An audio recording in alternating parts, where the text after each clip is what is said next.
All right, Roy McGorn now really pleased to welcome in the head coach and general manager of the Northeast Generals, Bryan Erikson. Bryan, I know you just finished practice a couple minutes ago.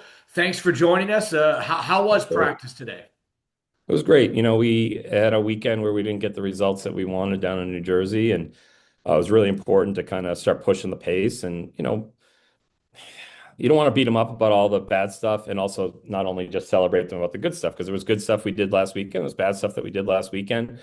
But we just continued to hammer down on the details and really just kind of turn the page from New Jersey. And we put ourselves in a tough spot where we kind of controlled our own destiny to now, with still some time left, right? We just need a little bit of help to get to the standing spot that we want. And I thought it was a really good day. We had some kids out here that we're looking at for tenders and drafts for next year as well. And it was just really good pace of practice. And we did a nice battle drill at the end. The kids took it real serious. So it was a really good day. Hopefully a really good start to play a really good Danbury team, a place that we've struggled to win games down there. So we need a really good focused week. What were your kind of takeaways from the weekend series in New Jersey, right? You guys got out to 2-0 leads in both games. Third period, a bitter pill to swallow that, leads were coughed up. Uh, Positives and negatives, just, now that you've had a couple days to look back at it, what were your takeaways and what happened that kind of resulted in both losses? Yeah, so the positive takeaways were our starts, right? So like our first periods were really good. It's a constant theme with I think all junior hockey players, not just the Northeast Generals, is you get up 2-0 and you get up 2-0 and maybe not the most difficult way. Like you're playing pretty well, you get a power play goal, you get a shorthanded goal, you get this nice little goal, and you start to buy into a little bit of the BS that you're better than you are, and you kind of forget that the reason why we're up 2-0 is because we were playing incredibly difficult to play against hockey, right? We were playing hockey that um, was really forcing New Jersey to make some turnovers, and we were really getting up the ice. We were getting back really well, and it wasn't anything dramatic that we did wrong. A lot of it was simply just us not, getting in front of guys on the forecheck, like not, finishing our hit, like just little tiny half-second takeoffs, and that's on me to get back to that. And Saturday obviously was my first game back on the bench in a while, and getting back on the flow, just like for a player, is difficult sometimes for a coach. And, I think we got away from trying to win the game and we kind of started to play like not to lose the game. And I've never wanted to coach that way. I never want guys to play that way. I never understand it. But, we had some talks today. We had some little mental exercises we did and, a little hokey stuff. But at the end of the day, it doesn't matter. We just got to win Friday. Yeah, 100%. Like that was my kind of takeaway, that it wasn't energy and it wasn't legs and falling apart. It was more of, are they trying to protect a lead maybe too much in terms of not being aggressive enough in the third period and trying to, stay ahead in the game? And, as the coach that you said, just returning, how can you try to correct that moving forward in that terms of staying aggressive? Yeah, I think part of it is like I never mentioned protecting a lead. I never mentioned like, hey, let's just get pucks deep and because it's early in the game, right? Like I don't want to change the way we play. Yeah, there's a time and a place in a game to start to be a little bit more, defensive orientated or a little bit more, passive as opposed to being like, just a straight aggression. And I thought we did it to ourselves too early, and Daryl and Aaron and I kept trying to remind the guys like, no, let's play our game. This is what got us here. This is why we're good. We hit, I think, four crossbars and three Mhm. posts on Saturday, right? Which is challenging. But I challenged the guys after the game. Like it's hard to score goals in this league. You need to bear down. It might be it's a little easier in the first period. It's a little harder in the second period. It's much harder in the third period.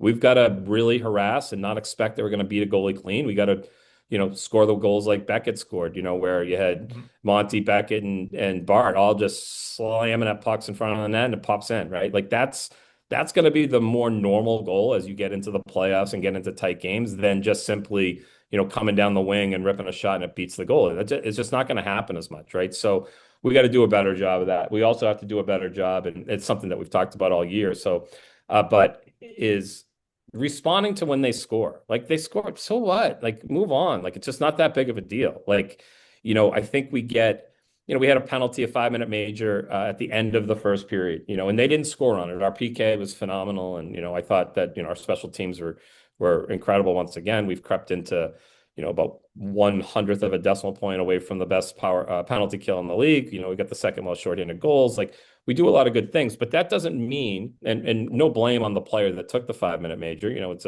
It's something that happens, but we weren't the same team after that. Yes, we did kill the the 5-minute power play, and we killed it, relatively easy, but you're putting guys out there, they're playing tight. Like, it takes a lot of energy and a lot of emotion to kill a 5-minute major. And so it'd be crazy not to think just because they didn't score that there wasn't an ancillary effect on us the rest of the game, and part of that is on me recognizing, and part of that's on, getting more guys involved in the kill. We had some guys that, I didn't feel played their best hockey this past weekend.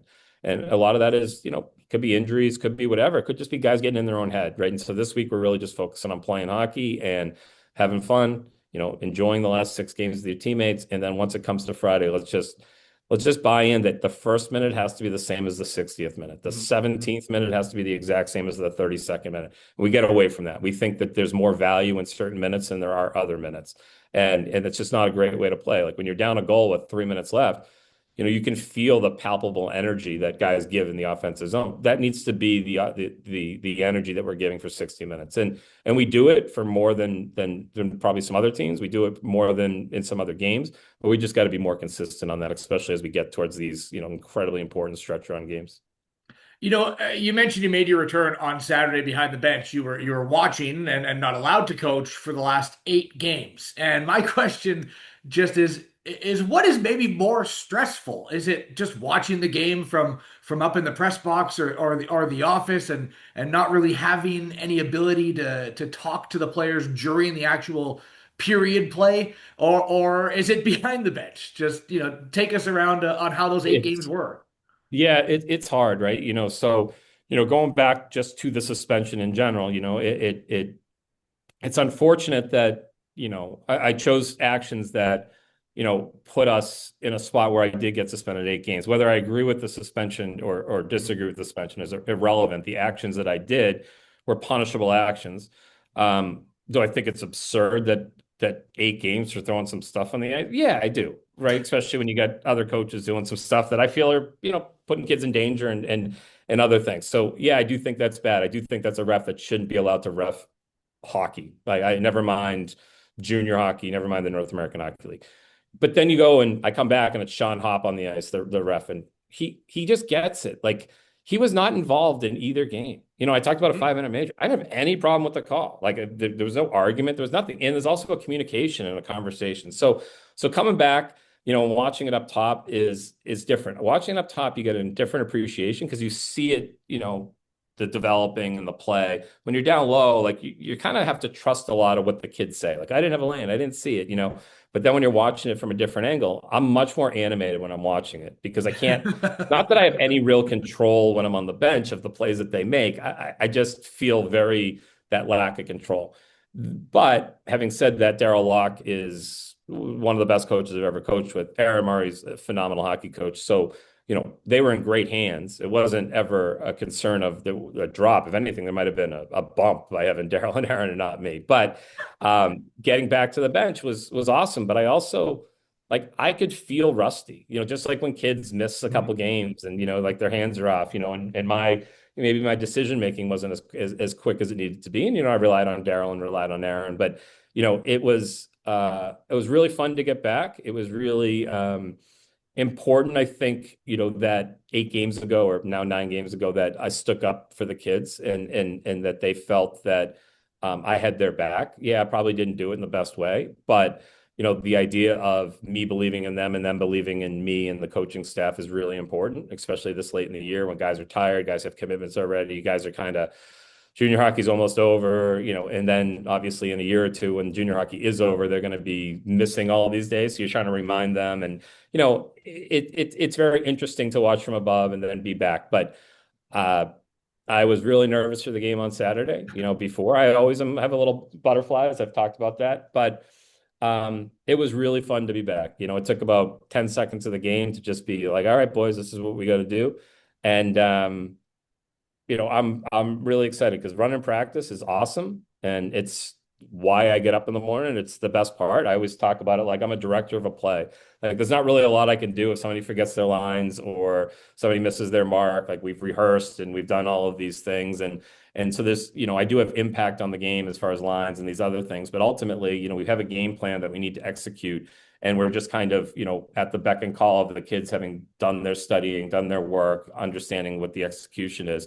So there is a little bit of a false sense of importance for coaches, like that we think we have this incredible ability to win or lose a game, and we do, but that's usually on Tuesday, Wednesday, Thursday, and Friday as we're getting, as we're gearing up for an opponent. So it is a good reminder that you're not as important as you think you are when you're out of the game. Like the kids don't care. Like they just want to coach and they just want to play. And I was in there between periods, and for the most part, letting Daryl and Aaron do their thing, but talking to kids, pulling kids aside. You could see body language a little bit better. You get some kids with good body language, some kids with bad body language. Stuff that you just see that can be helpful for them to fix. And then obviously from a play standpoint. But I'm really excited to be back. The boys seem to be happy that I was back. It was a good start. Obviously I wish we got the win on Saturday, but we did come out and we did start on time, and we got to just make sure we're bringing that to 60 minutes this coming week. The reason why I wanted to bring you on as well is to talk about the Northeast Generals main camp Yep. that's coming up in a few months here. And you guys do things a little bit differently, right? There isn't a ton, actually there isn't multiple camps. There's one. There's this one. And for the future Generals, this camp has a lot of emphasis on being seen and becoming a part of the Gens family. Just talk to us a little bit about, your strategy and what main camp's all about. So, a lot of teams have 3 or 4 camps, and that's great. And we've done it in the past. And there was a time where I thought the pre-draft camp, so the camp before the draft, that's really, I mean, it's not a fancy term, but it's just pre-draft. It's before the draft. And I thought that was always the most valuable one because you're seeing kids before you've made your final decisions of kind of who you're drafting. And then the main camp is, for the kids that perform really well at pre-draft or kids that you don't think need to go to the pre-draft or your returners and your draft picks. So main camp is the only way that you can officially make the team, but some of these other camps had value, unfortunately, or fortunately, because I do think that there's a lot of things in junior hockey and in the hockey world that are, perceived money grabs, by parents and by players and by advisors. And they're right. Like there are a lot of things that are quote unquote fundraisers for the teams. Mhm. And camps are one of those. So, but what we tried to do was we tried to eliminate a lot of the stuff that people didn't want, which is the pre-draft camps and the open camps. They felt that, the ultimate goal was to make it to the main camp. So we just got rid of it because at the end of the day, we don't want to bleed people's money. We're not only about taking their money. We want to make sure that if we're going to take money from people for something, we're going to give them an experience that's different than other people's. Doesn't mean better, doesn't mean anything. It just, everybody does a good job and all that. But we want to play 5 games. We want every kid to get feedback. We want to have uncomfortable conversations. Yeah, we just don't think you're ready. And we could be wrong. Like we tell kids all the time, like, you're coming to try out for me, and we have 10 scouts that are watching, and 9 of them might love you, and I might not. Unfortunately, my opinion matters a little bit more. And I'm going to have an uncomfortable conversation with you. I'm going to explain to you why it's not the right time or why it's not the right fit. And you might not love my answer, but we're at least going to give you guys feedback. And we think that kids that come into our building deserve that. We don't have kids coming into our building for main camp to try out for our EHL team or try out for our 18s team or try out for our 16s team. We have kids coming to try out for the North American Hockey League. Doesn't mean there aren't options if they want another option or whatever, but we want to make sure we understand and treat these kids as kids that are coming to try out for our North American Hockey League team. With 5 games guaranteed, with a lot of scouts, with coaches on the bench, we obviously try to do it as right as possible, and we try to eliminate that quote unquote little money grab, anxiety that some of the people have because it does cost money, and I do want kids to understand that when they come, they're going to have a real opportunity. Cole McKenna was a main camp invite. He's our captain. Before him, we had Matt DeSpirit, main camp invite, was our captain. We had Jack Demora, main camp invite, was our captain. Like we've had a lot of kids that have made this team as main camp invites. It's harder. It's much harder to make the team undrafted or untendered or not a returner. You have to be better than the kids that are at camp. So if there's a kid, Mikey Barkowski who's aging out, but we'll use him as an example because I've used him in the past. Like If he's coming to camp, I know he's going to make the team. He's been here. This is his fourth year here or third year here. I knew that he was going to make the team this year. So the only way you can beat him is to be dramatically better because I already know what he brings on the ice. I already know what he brings in the locker room. I already know what he brings as intangibles as a teammate. So that's the part that sometimes kids can overlook is that, well, I'm just as good as so and so. Okay, well, you're just as good, but I've known this kid for 4 years, so Mm, he's going to win those tiebreakers. If you're better than, you're changing the conversation. And Cole McKenna did that. He came in and he was better than, a bunch of the D that came in, one of our best 8D, made the team, continued to play well, had a great year last year, was our captain this year, Matt DeSpirit, Jack Demore, other kids that have done the same thing. So for us, we want to make sure that when kids come to our main camp, they understand that, yeah, it costs money, but for that money, you're going to get an experience that we think is second to none. We have 5 kids tendered already that came to our main camp last year. So maybe their goal was to make the team last year, but they've already tendered or drafted for this coming year because we didn't think they were ready, but we really loved the performance that they had at main camp. We have Jack Messick, we have Anthony Pomrico, mm, we have all these other kids that we've offered and we've tendered and that we want part of our team. And the reason why we became excited about them was because they came to main camp and did really well. And so our goal here is, it's not till June. We're going to go first. We're going to go, I think, June 26th, 7th, and mm, 8th down here in Canton.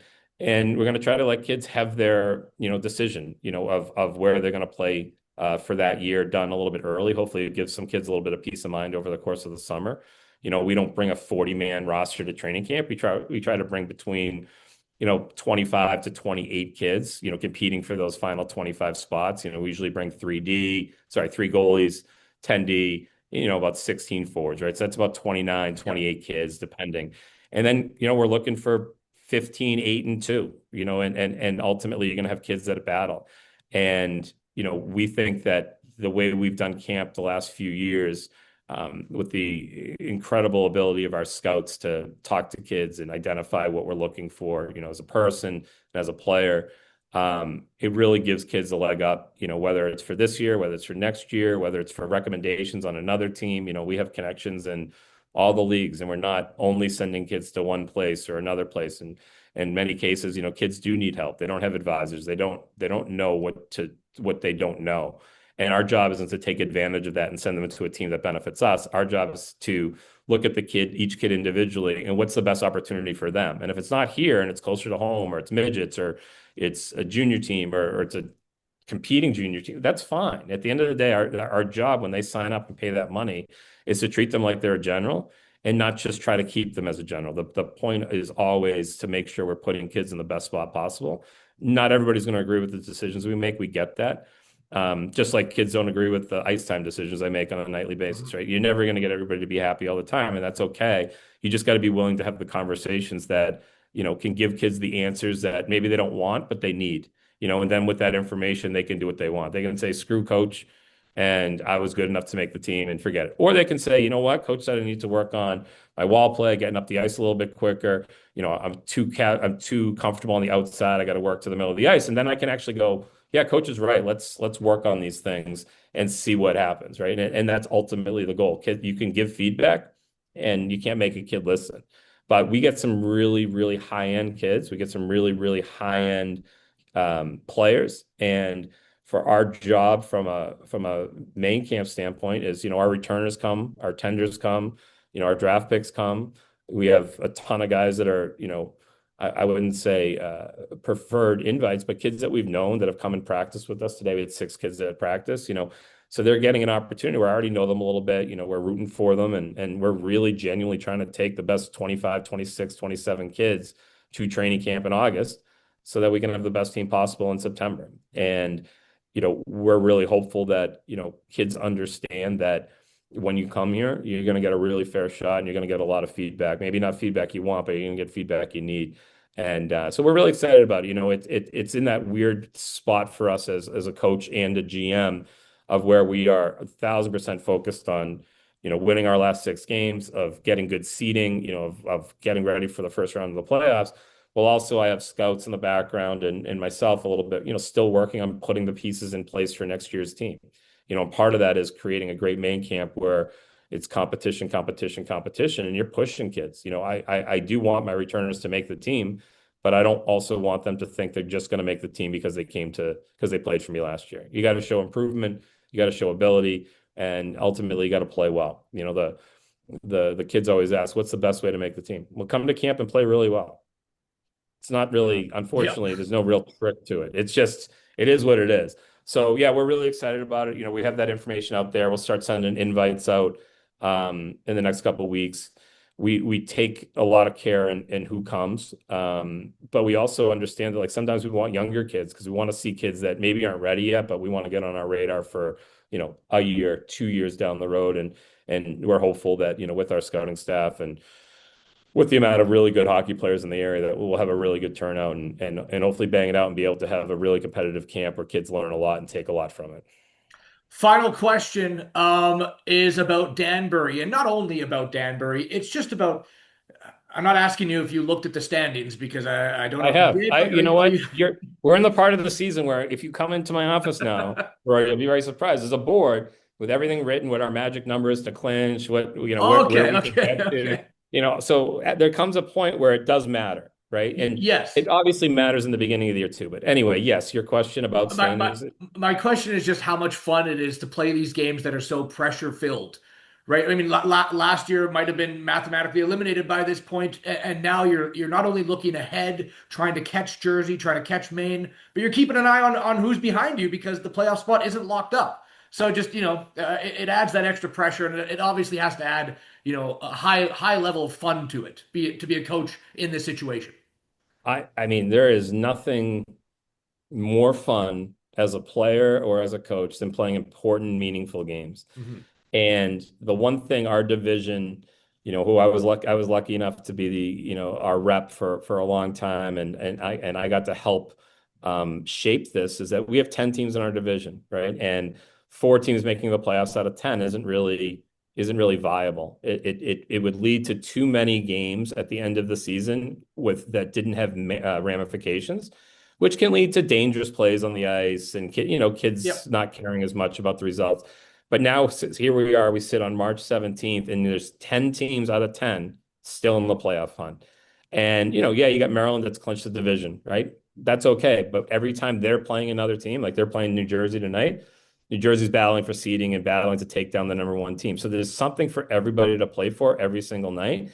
And so for us, whether we're playing Danbury or Elmira or Maine, which are our last three opponents, doesn't matter. They all have a chance to make the playoffs, and our win or our loss has a huge impact on our ability to, make the playoffs in the way that we want. Like we're not locked in yet. Um, but we'd like to get to that 3 seed. We put ourselves in a little tough spot here, where before the Jersey series, we had 8 games. We won all 8. We would have been the 3 seed. And now we need to take care of business and get a little bit of help. But I mean, to speak to that, it's great. Danbury has done a phenomenal job. Lenny's a great coach. They're young, they're fast, they're skilled. They present problems for us. Just historically, it's a big rink. It feels kind of the game feels a little slower than it actually is, Mhm. just because the arena is so big and the sound is kind of like a vacuum. And you got to get kids to get through that mental hurdle, and you got to make sure they keep them engaged. You got to make sure that you're doing all the little stuff because the end of the day, it doesn't matter if it's ice stinks or it's you're not feeling great. Like you get two teams out there playing under the exact same conditions that are both trying to win to get playoff seeding. And, I know how much it would mean to Danbury to make the playoffs and have success in it. I also know how much it means to us to make the playoffs and have success in it. So it's going to be two teams really battling. And I expect it to be very physical. I expect as the games get more important, our physicality takes a big uptick. I thought we did a good job on Friday and Saturday of trying to make sure we keep that physicality, finishing hits, wear guys down. It's really hard. And if you watch practice, we play, I won't say the name of the game because it's probably, not the right term, but it's very physical, and we're giving rewarding points for big hits, and really trying to get kids to buy into finishing hits and also having fun doing it. And we just had it. It was great. We played for about 25 minutes, and the kids were really bought in, and that's the energy and the effort level we're going to need tomorrow and Thursday and then into Friday's game because as I said, Danbury's very skilled. They're very fast. They're good. They got good goaltending. They can turn it into a track meet or they can slow it down. I prefer to have a track meet on Friday. I mean, that's ultimately the goal. But if they slow it down and we want to slow it down too, we can. So, we've got a couple different plans of attack here, and I'm sure Lenny's got a couple plans of attack for us, and should be a really good played game. And we need Friday's game before we worry about Saturday, but we need points, Mhm. and we need as many of those as we can get. I'm not worried about, from the standings point that we always joke about. I'm not necessarily worried about other people getting points because I can't, we're not playing in that game. So I only can focus on, the Generals playing Danbury on Friday. Yeah, do I want Maine to lose and Jersey to lose? And, yeah, of course I do, but I have nothing to do with that. Unfortunately, I can't control that. We're in the position we're in. All we can do is play the opponents in front of us. So we're really excited about, these last 6 games. It's grind. Kids are tired. Kids are banged up. We still have Hirsch out probably hopefully back for maybe the last weekend of the regular season and then the playoffs. We got good news, bad news on Finn Connor. Finn's been battling an injury that's, I don't want to say mysterious. We know what it was, but we weren't really 100% sure like why he was in the pain that he was in. He got a diagnosis where he's going to have a quick little surgery here on Thursday and Oh. hopefully be back for that first round. And like I said to him, it's nice to know like instead of just being in pain and being like, well, am I not tough enough to play through it or whatever? And all of a sudden you see a doctor and the doctor's like, no, you tore this and we can fix it and you'll be ready to go. There's a big weight off of everybody's shoulders, Mhm. and we know we'll get healthy and guys have to step up. We've seen a really big resurgence of play from, some of our depth guys like Luke Drury's played well and Alejandro Bloom's played well. And, Trey Jansen's going to get a couple of shots here down the stretch. We have guys that we have to extend our roster because of injuries. We have Steven Fabiano suspended. We had Anthony Pomerico play his first game last Saturday. I thought he played great, other than he's going to be the number one play of the week.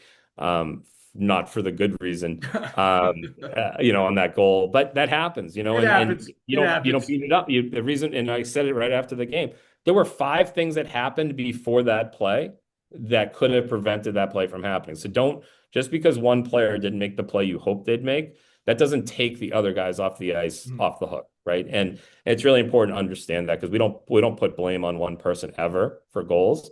We put blame on the structure, on the coaching, and then just on the execution. We need kids to do that. And I think we're ready. I think we've taken a big step here in the last few weeks. I think we've really gelled as a group.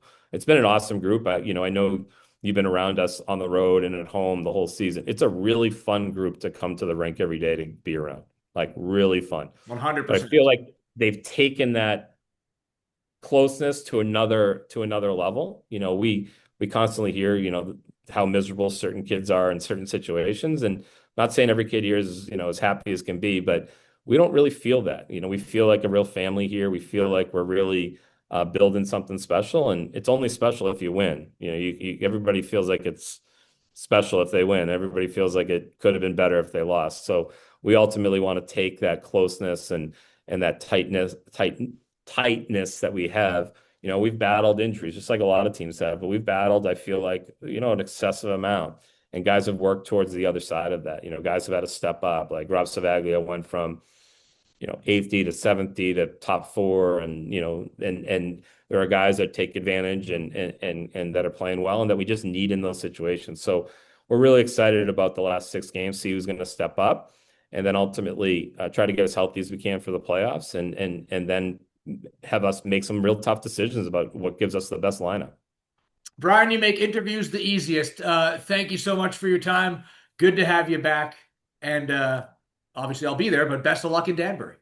Yeah, nice way to say I talk too much. Appreciate it, Rory. You are. Hey, four questions and a good 25-minute interview. I mean, That's what I that's do. my My wife. job Yeah. being handed on a platter. So thank you. Well, I appreciate all you do, Rory. Thanks. And hopefully it's a bad weekend to be a rabbit. So I'll There see you you around the rink. go. All right. Take care. Talk to you then. See ya.